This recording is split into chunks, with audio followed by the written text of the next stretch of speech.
Donald Trump this morning announced that both Israel and Iran have agreed to a ceasefire. At 6:08 a.m. UK time, Trump on social media wrote, and I quote, "The ceasefire is now in effect. Please do not violate it. Donald J. Trump, President of the United States." End quote. However, minutes later, Israeli ministers went public complaining of an alleged ceasefire violation by Iran. And this gives you an idea of a bigger story than Iran and Israel exchanging fires. This is the first time in my living memory that we see Israelis accusing their enemies of violating the ceasefire, even when Israel had agreed for peace.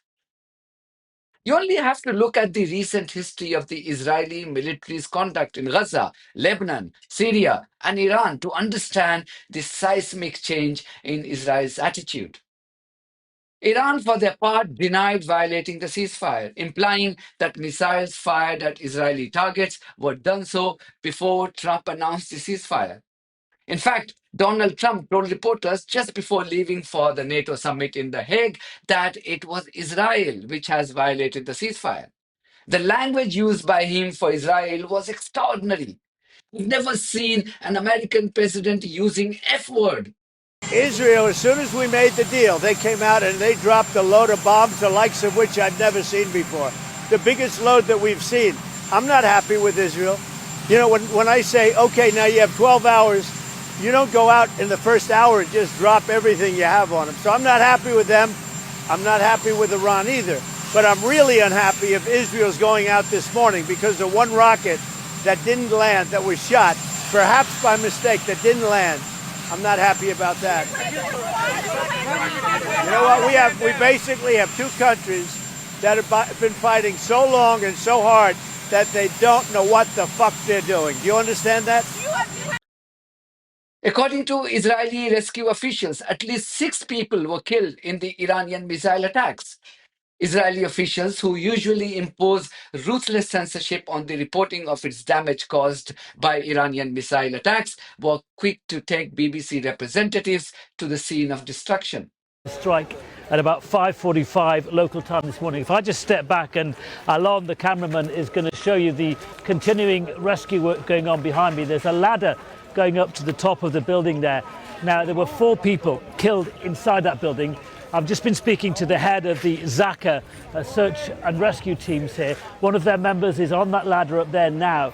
And he told me that the 4 people that were killed, at least 3 of them were inside their safe room. So they were observing the missile warning. They were inside their safe room when this building, this residential building, took a direct hit from what appears to be a ballistic missile. It's a massive, massive bomb site. There's been superficial damage in the areas around here. Many shop windows, many house windows have had their glass put out. Buildings around here are all damaged. And there is a search and recovery operation up going on there as we speak. You can watch videos on the damages caused by latest Iranian missile attacks in Beersheba on our Telegram channel. Details are on the screen. Israel too had launched a barrage of missiles into Tehran overnight, killing at least 9 people. The announcement on the ceasefire was made by Trump hours after he called for peace following the missile attack on a US military base in Qatar by Iran. You can watch my video on this here. This has prompted many to wonder if Trump has thrown Benjamin Netanyahu under the bus once again. Or worse, is he losing patience with the war criminal wanted by the International Criminal Court? You can just see his language, the language that he used just before leaving for the NATO summit. When you look at the chronology of the events of the last 11 days, it makes you wonder if Trump indeed took the bloodthirsty terrorist wanted by the International Criminal Court for war crimes for a ride. Remember how it all started? On June the 12th, Trump was telling reporters about the planned US-Iran talks on the nuclear deal. There was no deadline for Iran and no threat of military action by the US. But hours later, Netanyahu had done the unthinkable by bombing Tehran and assassinating top Iranian generals and nuclear scientists.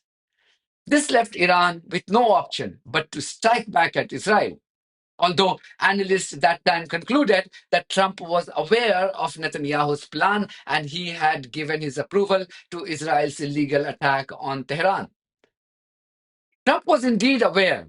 According to people close to the White House, Netanyahu had told him as early as 9th of June when Trump and Netanyahu spoke to each other on the phone. This was 4 days before the actual attack on Iran. Both Netanyahu and Trump in that phone conversation reportedly had heated arguments. That's because Netanyahu was adamant on launching military strikes on Iran, but Trump wanted to give diplomacy a chance. He was also mindful of the fact that any reckless action by warmonger and genocidal maniac Netanyahu could potentially drag the US into a war that Trump was averse to. Trump is a businessman, and you can't become a successful businessman if you let some genocidal maniacs come in your way.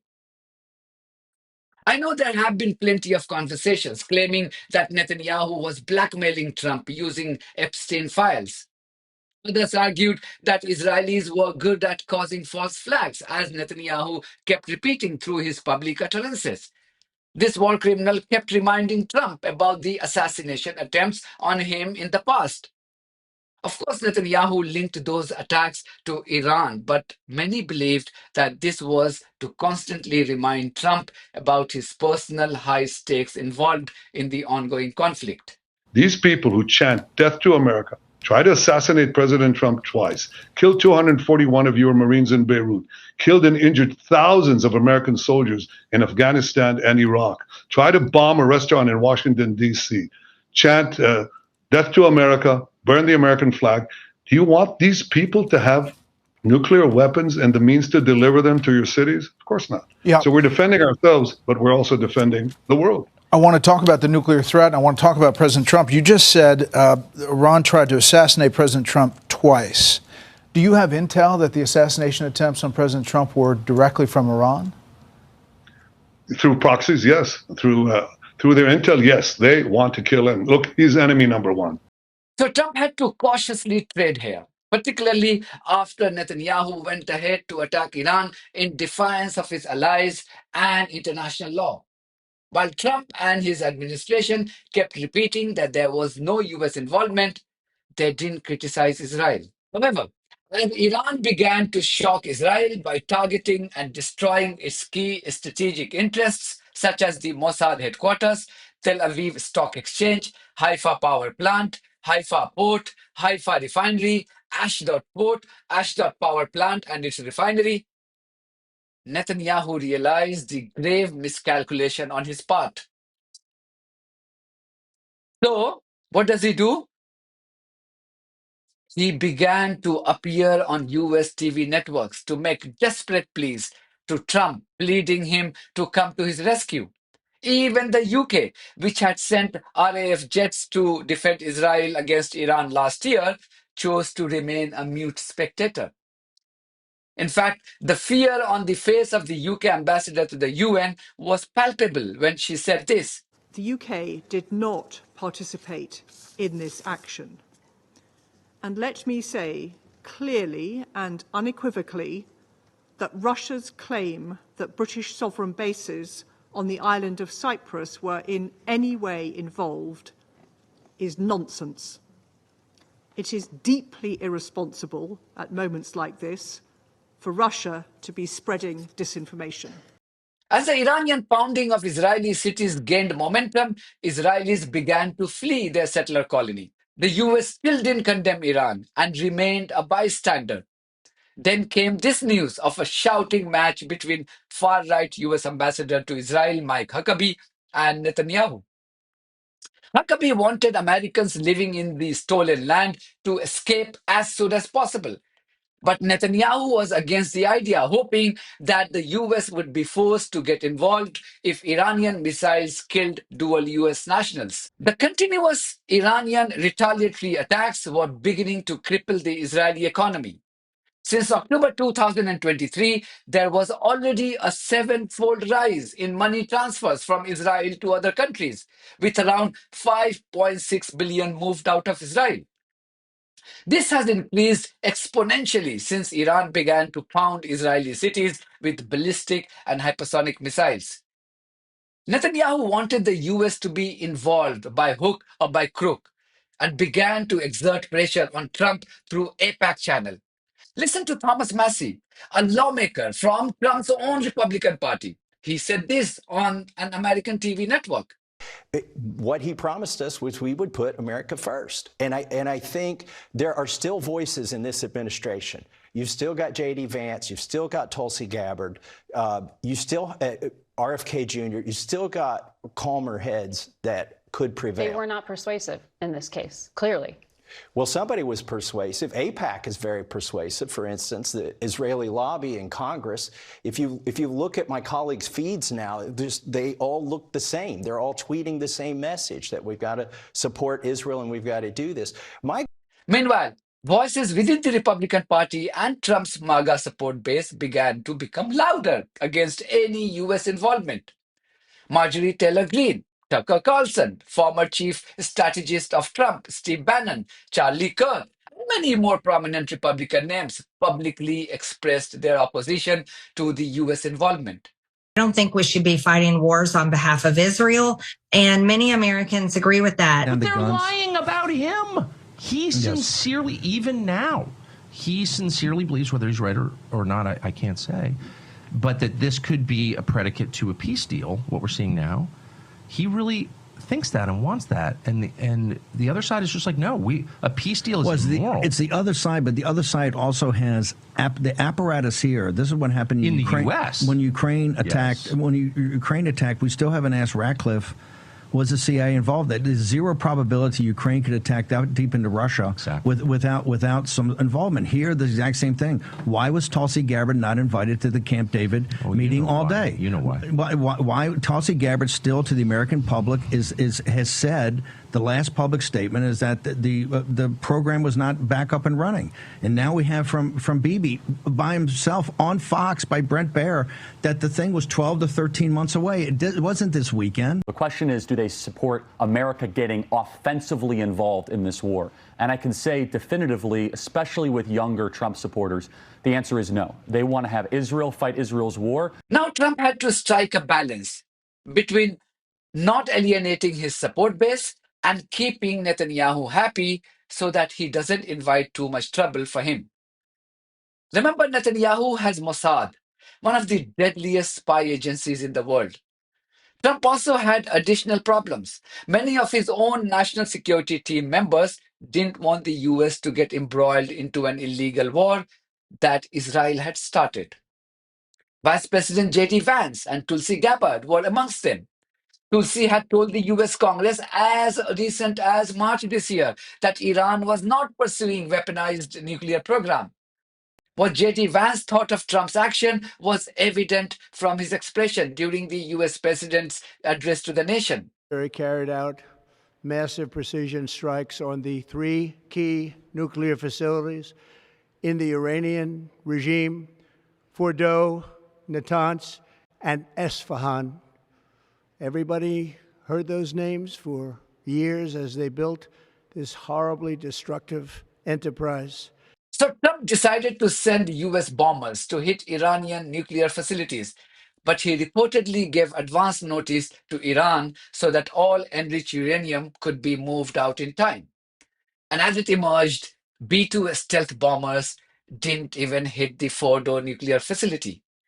It's not clear if this was designed to not hit or the facility was simply buried too deep, therefore beyond the reach of the US bombers.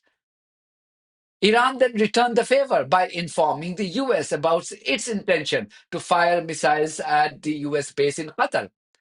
It turned out to be performative rather than being of any consequence. Trump thanked Iran for early notice and then announced that this was a good time for both Iran and Israel to end hostilities. It's clear. At the end of the day, Trump is a businessman. He is no messiah of peace or ambassador for humanity. He is your friend as long as your action doesn't cost him or his country economically. He is indifferent to Gaza because Netanyahu's genocidal campaign in Gaza is not hurting the US economy. A prolonged war in the Middle East, on the other hand, with the US involvement, would have spelled disaster for both the US and the world economy. As for Iran, true that it lost many top military personnel and scientists in this limited conflict, but it also inflicted far more damage to Israel by hurting its economic and military interests. Israel's airspace continues to remain shut, stock exchange paralyzed. All three ports, namely Eilat, Haifa, and now Ashdod, defunct. Residents fleeing in hordes to their chosen countries, and the damage to the confidence in the business community about their future in this settler colony built on the stolen land of Palestinians. What Iranians did in this conflict was to successfully demonstrate that Israel was a sitting duck in the absence of help from its Western backers. Its much publicized air defense system turned out to be a joke. If Iran could achieve this without any air power by simply relying on its missile program, imagine what it could do if it had some supremacy in the air, a functioning air defense system, and professional intelligence network. No wonder social media users are now shaming the slave Arab rulers to learn from Iran and grow some spine against the tyrannical regime of Israel. That's it from me. Thank you very much for your support of this platform and our journalism on buymeacoffee.com and Patreon. If you too think that our journalism is worth supporting, then you too should consider becoming part of it. Details are there in the description of this video. In the meantime, if you haven't subscribed to my channel, please do so, because that's one of the many ways you can support independent journalism. God bless you all.